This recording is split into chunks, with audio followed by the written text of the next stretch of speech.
पांडवों का राजसूय यज्ञ होने लगा। राजसूय यज्ञ में सबकी अलग अलग सेवा है।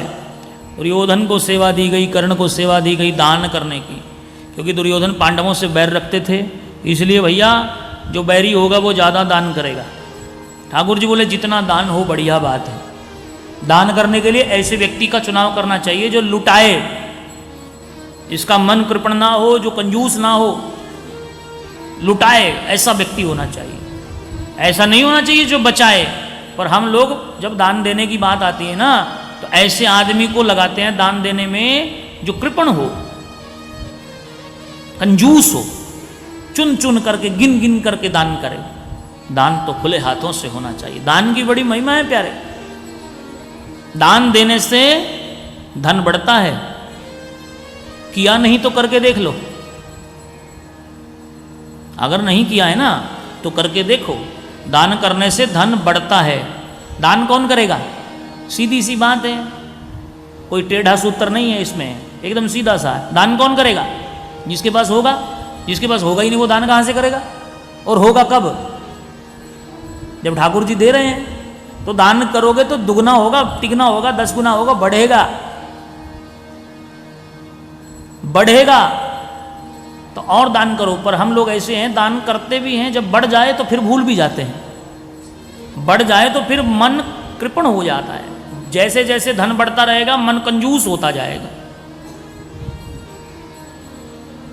मन कृपण होता रहेगा। दान करने से धन बढ़ता है। इसलिए ठाकुर जी ने ड्यूटी लगाई दुर्योधन की। पांडवों से विरोध करता है, विरोधी है पांडवों का, इसलिए ज्यादा दान करेगा। भीम की ड्यूटी है तुम सबको खिलाओ। भंडारा परोसने की, प्रसाद वितरण की ड्यूटी किसकी होनी चाहिए? जो प्रेम से खाता हो। और जो खाता ही नहीं है कुछ भी, वो क्या खिलाएगा किसी को? एक बार पूछेगा महाराज लोगे पूड़ी, सामने वाला कहेगा नहीं, तो दोबारा नहीं पूछने आएगा। लेकिन जो प्रेम से खिलाने वाला होगा, चाहे भूख भी ना हो, सामने वाले को एक आध तो ज्यादा खिला ही देगा। फिर भी जो खुले मन से परोसे, कह जी भंडारा कर रहे हैं, भंडारा, वो कोई द्वार पे आ गया कि प्रसाद दे दीजिए। हमने देखा है ये अक्सर होता है भंडारों में, मोस्टली ज्यादातर। बोले नहीं, खाने के लिए, ले जाने के लिए नहीं है। सामने वाला बैंक में थोड़ी जमा करेगा जाकर। हाँ, भोजन कोई बैंक में जमा करने की वस्तु है क्या? अब नहीं खाएगा तो शाम को खाएगा, वो नहीं खाएगा तो उसका परिवार खाएगा। पूज्यपाद बाबा बंसी वाले, शरीर छूट गया, अब हमको भी सौभाग्य हुआ वहां कथा कहने का। उनकी एक थ्योरी यही आज भी चल रही है कि जो भंडारा होता है ना उनका, कोई व्यक्ति इतना बर्तन लेके आए, इतना लेके आए, इतना लेके आए, भर के देते हैं, कभी किसी को मना नहीं करते। कभी भी किसी को भी, आज भी चल रहा है हरिद्वार में, किसी को भी मना नहीं किया जाता। कोई भी चला जाए कहीं से, दुनिया के किसी भी कोने से, आज भी सबको प्रसाद के डिब्बे पैक हैं। कोई भी यात्री हो, जानकार हो, बिना जानकार हो, सबको प्रसाद मिलता है, सबको भोजन मिलता है। माँ अन्नपूर्णा की साक्षात कृपा थी बाबा जी के ऊपर। और बाबा जी कहते थे कि भोजन कभी व्यर्थ नहीं होता, प्रसाद कभी बेकार नहीं होता। चाहे वो नाली में भी गिर जाए तब भी वो किसी कीड़े का पेट भरेगा, वो कभी बेकार नहीं होता। नाली में भी तो कीड़े हैं, उनका प्रसाद कहाँ से आएगा? उनकी कोई मिलें थोड़ी चल रही हैं, फैक्ट्रियाँ थोड़ी चल रही हैं। कुत्ता है, बिल्ली है, कौवे हैं, पक्षी हैं, और भी जीव हैं, उनकी कोई फैक्ट्रियाँ थोड़ी चल रही हैं। उनके लिए कहाँ से आएगा? इसलिए दान दिल खोल के करें, भंडारा दिल खोल के प्रसाद वितरण करें। ठाकुर जी ने अपनी सेवा ली कि हम तो संतों के चरणों की सेवा करेंगे। भगवान द्वार पर बैठ गए, जो भी संत आ रहे हैं यज्ञ में भगवान पाद प्रक्षालन कर रहे हैं, चरण धो रहे हैं। नारद जी आए, नारद जी के चरण धोए भगवान ने। नारद जी बोले हम तो रोज ही करते हैं सेवा महाराज चरणों की, आज मौका मिला है आपसे भी करवा लें। भगवान ने मुस्कुराते हुए चरण धोए। नारद जी फिर से आए, फिर से धोए, फिर से आए, फिर से धोए। 100 बार नारद जी आए। नारद जी क्यों आए 100 बार? देखने के लिए क्या भगवान के मुखारविंद की आभा बदलती है कि नहीं बदलती है।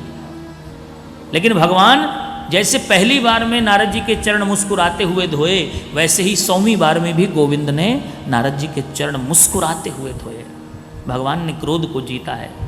संतों के चरणों की सेवा भगवान करते हैं। विचार करके देखो, ठाकुर जी संतों के चरण धोते हैं और हम अपनी सुविधा के अनुसार सेवा करते हैं, अनुकूलता के अनुसार। सुविधा होगी तो सेवा करेंगे, असुविधा होगी तो बिल्कुल नहीं करेंगे। बोले कपड़े गंदे हो जाएंगे।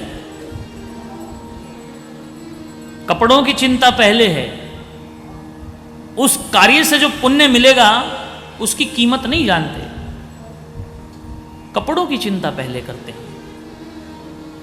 महाराज मंदिर में चले जाएं, व्हाइट कलर की सॉक्स पहनी हो ना, जुराब, बड़ी छोटी सी साधारण सी बात है, सफ़ेद रंग की जुराब गंदी करने के चक्कर में मंदिर में प्रवेश नहीं करते। भगवान शिव का मंदिर हो, शिव जी के मंदिर में तो जल चढ़ता है, शिव जी पे दूध दही घी शहद आदि से अभिषेक होता है, तो अक्सर शिव मंदिरों में शिवालयों में भूमि जो है फर्श वो गीला रहता है ज़्यादातर। सफ़ेद कलर की जुराब पहन के चले जाए ना, बाहर मंदिर के जूता उतारकर जूते के ऊपर ही खड़े हो जाते हैं। एक कदाचित जूता निकाल भी दिया, महंगा जूता है, तो मंदिर में खड़े होकर भगवान के सामने कर तो रहे हैं प्रार्थना, त्वमेव माता च पिता, जूते की ओर देखकर कहेंगे त्वमेव बंधुश्च सखा त्वमेव विद्या द्रविणम त्वमेव, और फिर जूता को देखकर कहेंगे सर्व मम देव देव। अब ये बात समझने की कि जूता है देव के भगवान को कह रहे हैं। हाँ, बड़ी साधारण सी बात है लेकिन बहुत महत्वपूर्ण बात है। ठाकुर जी संतों के चरणों की सेवा करते। पांडवों का राजसूय यज्ञ भगवान ने कराया, बोलिए भक्त वत्सल भगवान की। इसी राजसूय यज्ञ में दुर्योधन को भ्रम हुआ, जल को थल, थल को जल समझ लिया, द्रौपदी हंसी, द्युत कीड़ा का षड्यंत्र रचा गया, पांडव जुए में हारे और दुष्ट दुशासन ने द्रौपदी का चीरहरण करना चाहा, पर द्वारिकानाथ ने प्रकट होकर के द्रौपदी की लाज बचाई। यही महाभारत के युद्ध का महत्वपूर्ण सबसे बड़ा कारण हुआ। महाभारत का युद्ध कौरवों पांडवों ने नहीं करवाया, किसने करवाया? साक्षात मां भद्रकाली ने करवाया। और ये मां भद्रकाली कौन है? यही साक्षात द्रौपदा है, वही शक्ति स्वरूप है जिसने महाभारत का युद्ध करवाया। बोलिए भक्त वत्सल भगवान की जय।